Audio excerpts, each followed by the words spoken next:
देखो आँख मत मारो, आँख मत मारो। तू जौन हो तौन हम हई, लेकिन जहाँ जैसे तहाँ तैसा ना करो तो मरद कैसा। लोग कहे कि खेसरिया नाच के लवंडा तो तू मरद होके का उखाड़ ले लवड़ा, हम लौंडे होके बहुत कुछ कर ले। हाँ कितना जना के भरम बावे इंडस्ट्रिया में, फिल्मी दुनिया में ना।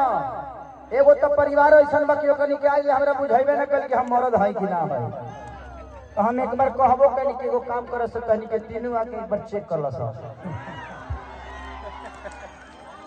हाँ भाई आखिर ये हम क्या हैं, आप हमारे पास आएंगे तब ना पता चलेगा। अब नदी में कितना पानी में ढूकबो तब न बुझाई। अभी ना ढूकले कह दे कि ना सूखल बावे, सूखल बावे ना आवे ना भरिए दिले। लेकिन कोई बात नहीं, हम किसी को नहीं बोल सकते भाई, उनकी अपनी मानसिकता है। कुछ लोगों को यूट्यूब पे मेरे नाम को बोल के ही हाईलाइट होना है तो क्या करिएगा। एक चीज दबावे, अगर हाईलाइट होके के बाद तो खेसरिया के बारे में कुछ बोल दो। लोग जाने था कि बाकी लोगों के बारे में बाकी लोग अलुआ हो, खेसरिया भिंडी हो, रोजो तोजे उगावेला। तो ठीक बा, खेसरिया आप ही सबका उपज है, आप ही सबका बेटा है। हम क्यों से डेराई लेना, डेराई ले सिर्फ अपना जनता से। आज इस पत्थर में भी भगवान मिल रहे हैं हमें, ये हमारा पूजा ही तो है, हमारा श्रद्धा ही तो है कि चारों बगल पत्थर बा, पत्थर के बीच में खाली भगवान लौकत रहे। ये ले बढ़ के का होला पूजा भाई। तो ये खेसरिया की अपनी श्रद्धा है कि हमारे श्रद्धा के फूल में आप सबके नाम का होता है और हमेशा रहेगा। हमारा स्टेडियम दिल में और दिमाग में ना रहे, पर्दा पर रहेला।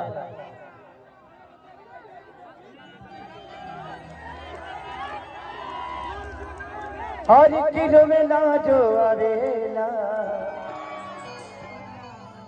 बड़ा तारा सवेला। ले गया भाई लोग के आदेश में गा देना।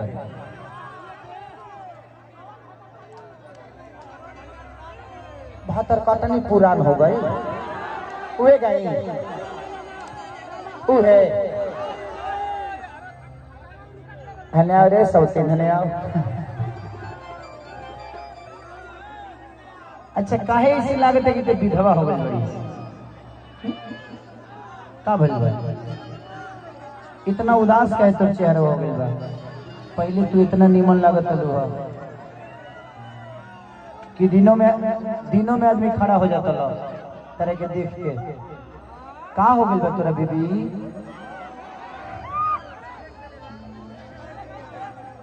ए सखी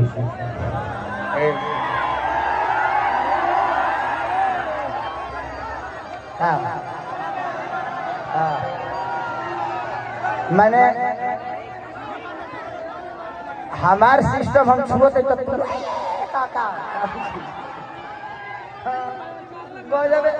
दो तीन गो छू न रो बाड़ा। वही बोल। अच्छा ये बताओ लोग हम तार लोग के भाई है ना, तो का भाई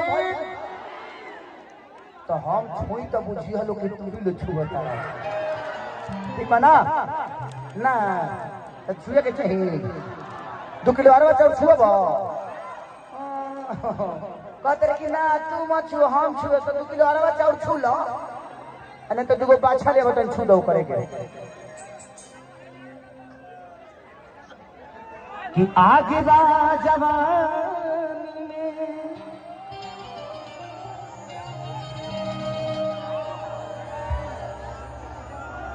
आगे के करा लोगे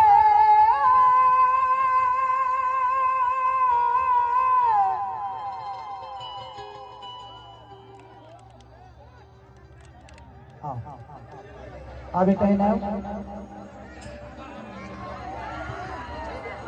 चुप हो जा बेटा, चुप हो जा।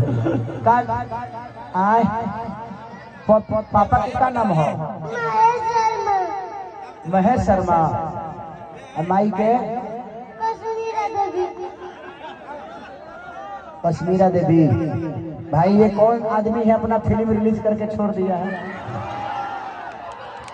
बाबी तो चिंता मत कर, तोरा भाई के प्रोडक्शन खींचे गए बड़े तोर बाबूजी।